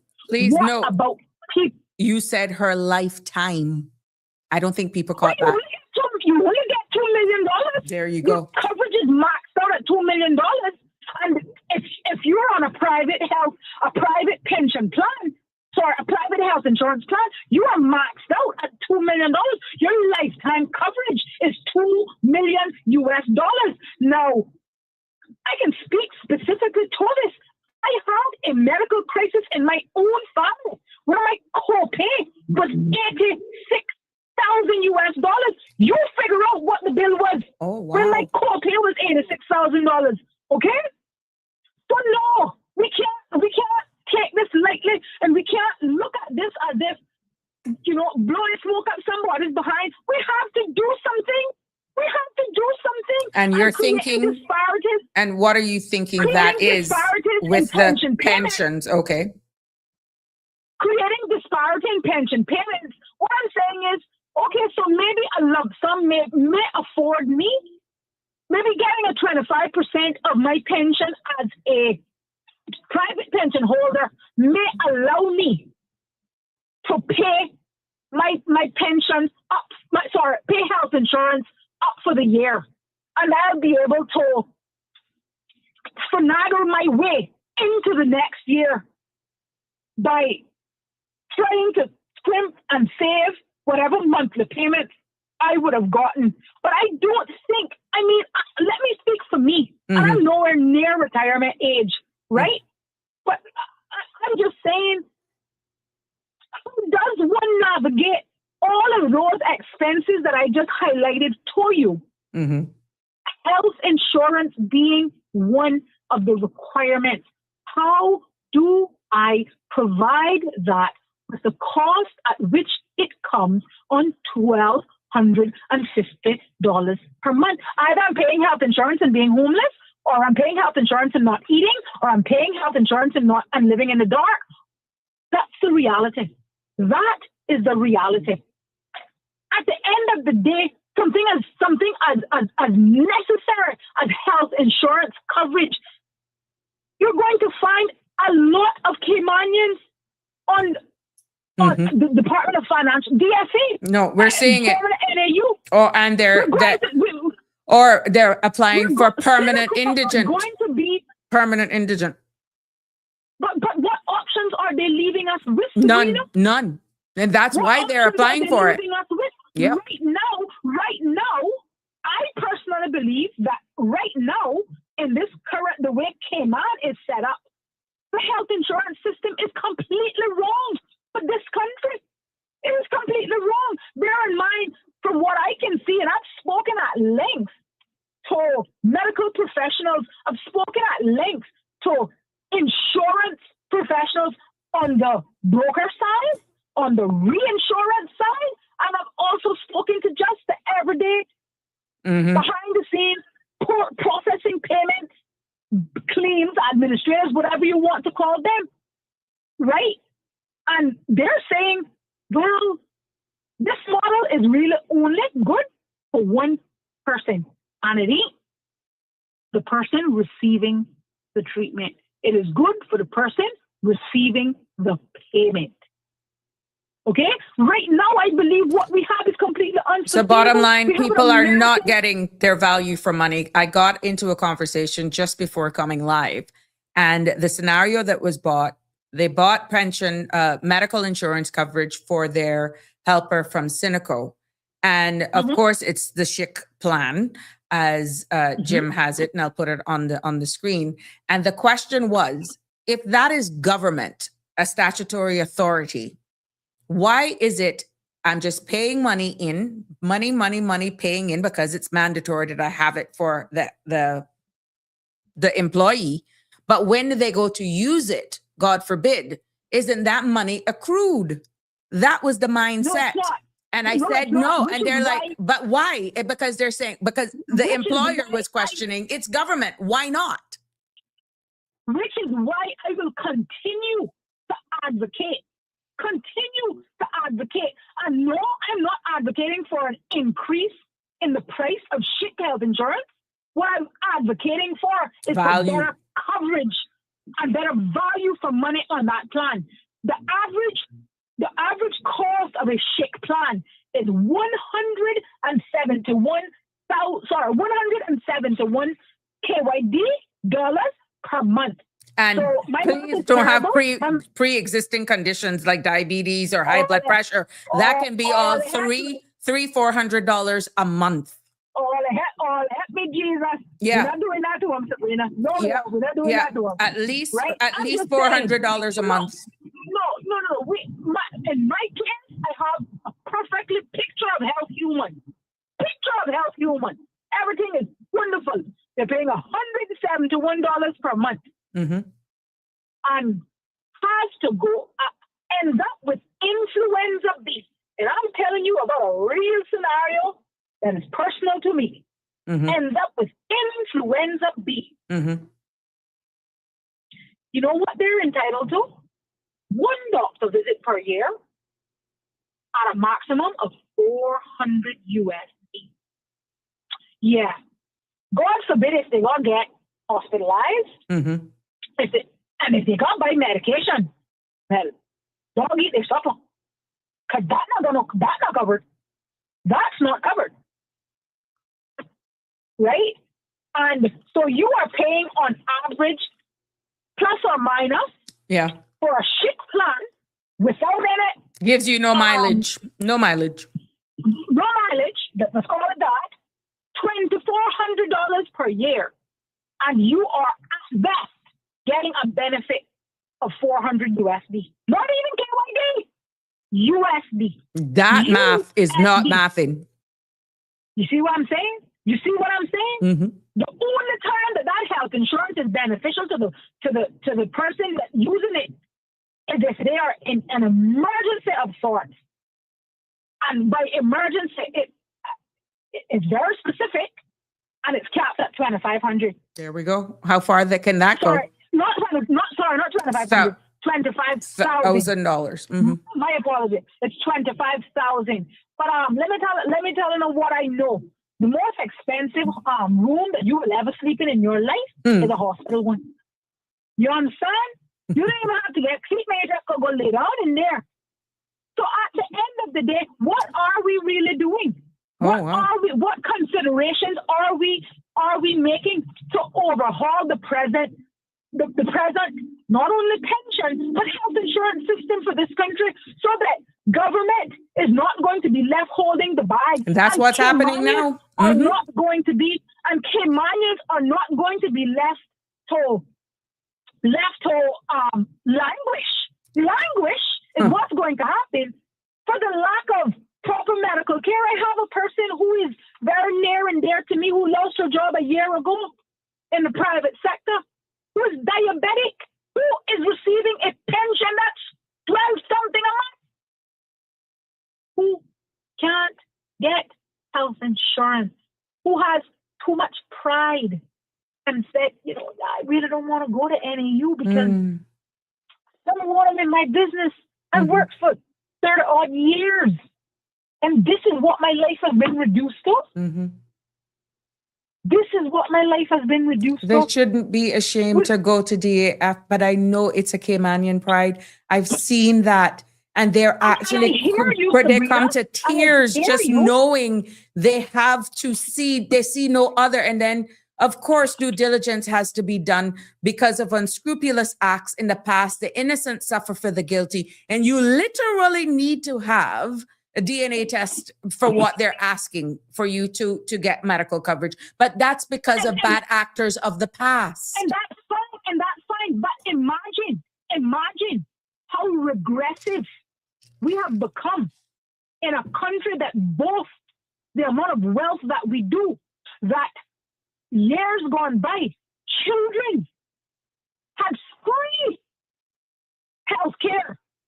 Yet in 2026, if your mama or your daddy ain't got health insurance for you, dog, eat your supper.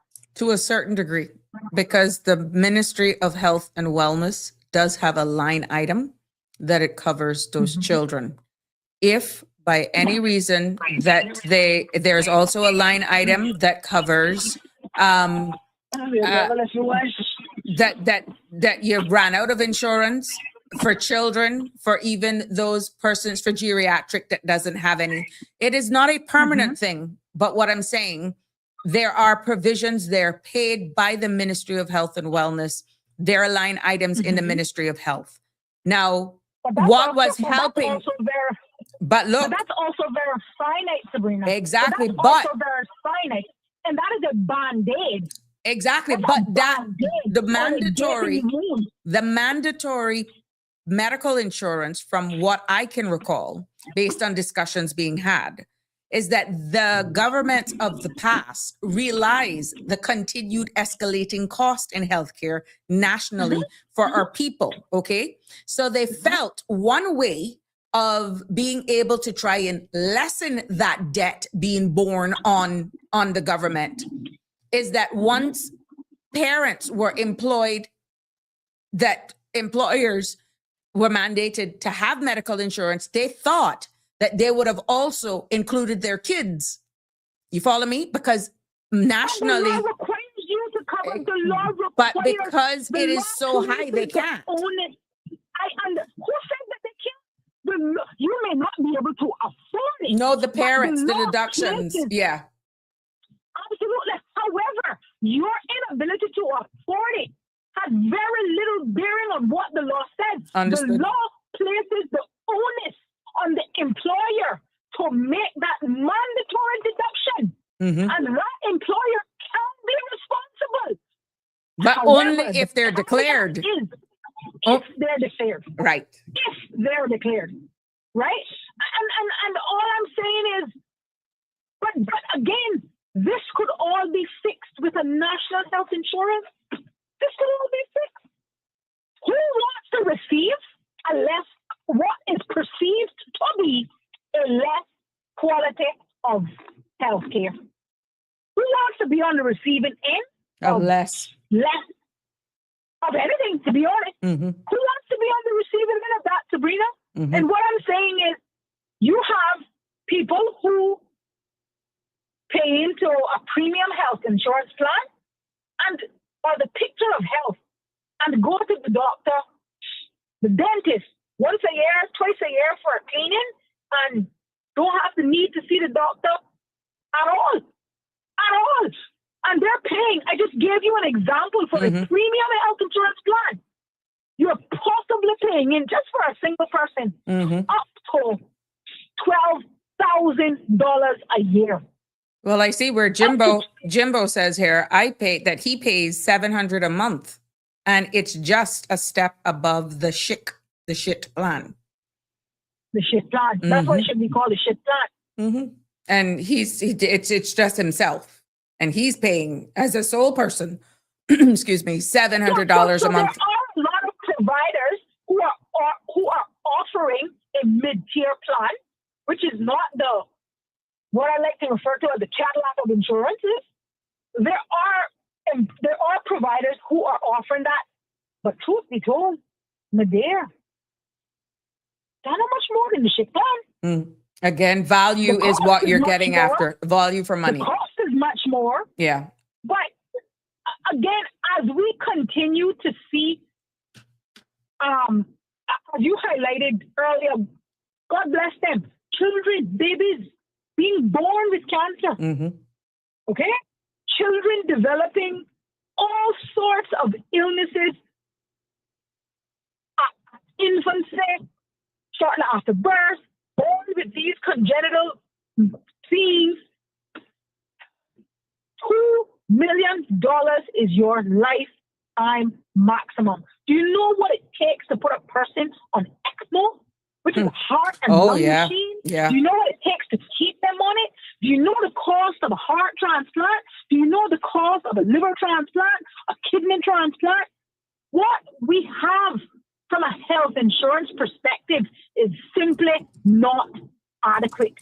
And to expect that you are going to be, that a person living and residing in the Cayman Islands who isn't earning at least six figures for the latter part of their professional career, at least 30 plus years, is going to be able to provide any semblance of decent health coverage for themselves is a farce on $1,250 a month. It is a farce. Well, thanks to Uncle Google, a heart transplant in the United States today typically costs between $700,000 and $1 million, while a kidney transplant. But there goes half your coverage. There you go.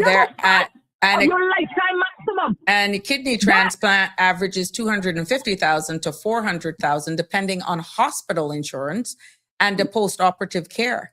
Now, those figures include surgery, hospital stay, and for the first year of medication. Now, that's the good thing, but it varies. It varies.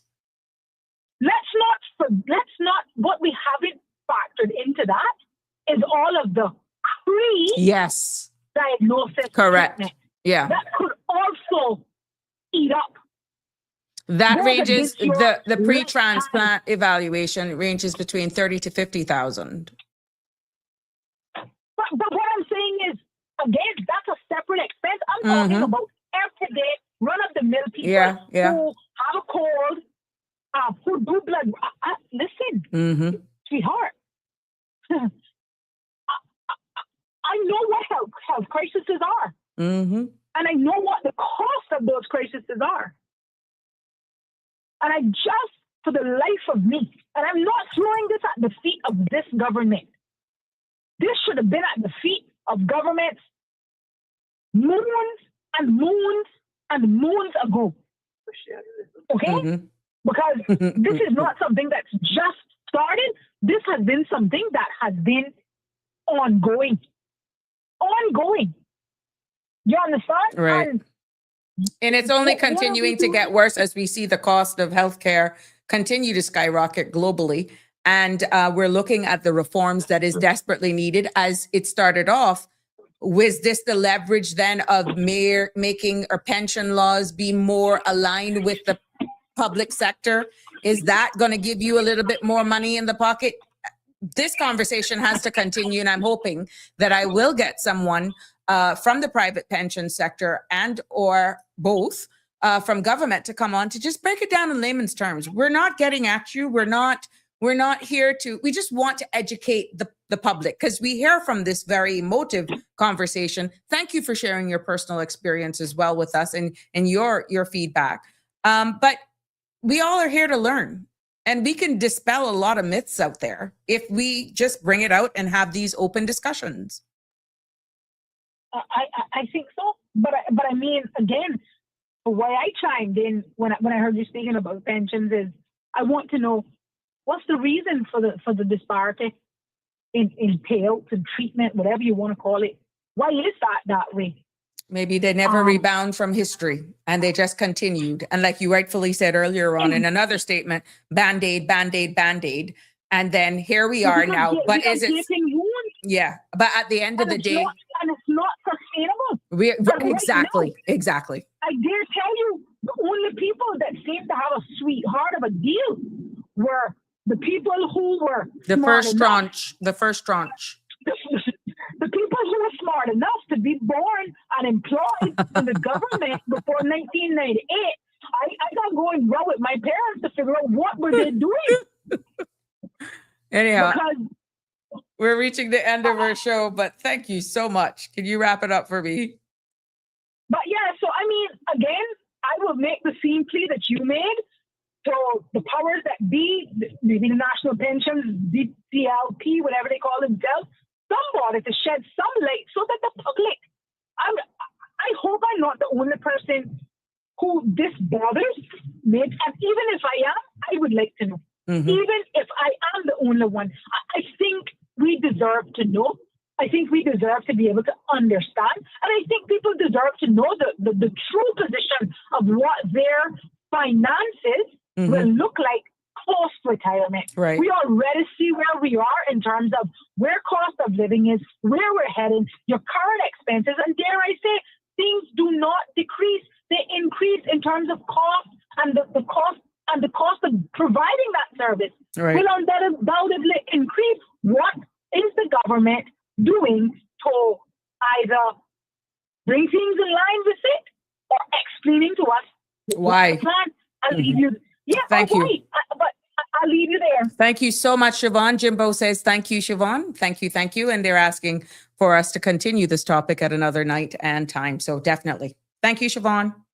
Yeah, I intend to do that. I will actually pen to various pension providers and also to our government. Annie says thank you as well. Asking and inviting them to come on just to break it down for us. I'm more than happy to accommodate them here. So as we close this episode of Sabrina Speaks, and to show you how pensions intertwine with even medical insurance, at the end of the day, the truth stand clear that pensions are more than numbers. And yes, what Keith says, action speaks louder than words. So let's see. I can actually do it, and let's see who responds. And if we keep asking for it, we keep asking action, maybe, Keith, at one day you will see the action. So let me leave you with this, whether you're a civil servant or a private worker, private service worker, your voice really matters here. And I invite you all to continue to share your thoughts and also demand clarity that you're doing here, even though it's respectful. Be like that.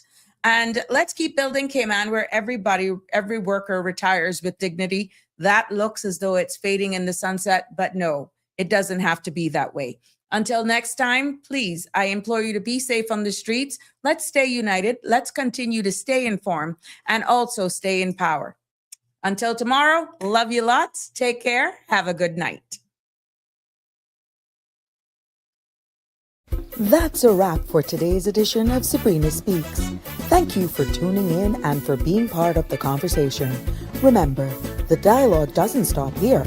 Stay engaged, stay informed, and most importantly, stay empowered. We'll be back tomorrow at 5 p.m., same time, same place, right here on CMR TV and radio, where your voice matters and your truth is heard. Until then, Cayman, take care of yourself and each other.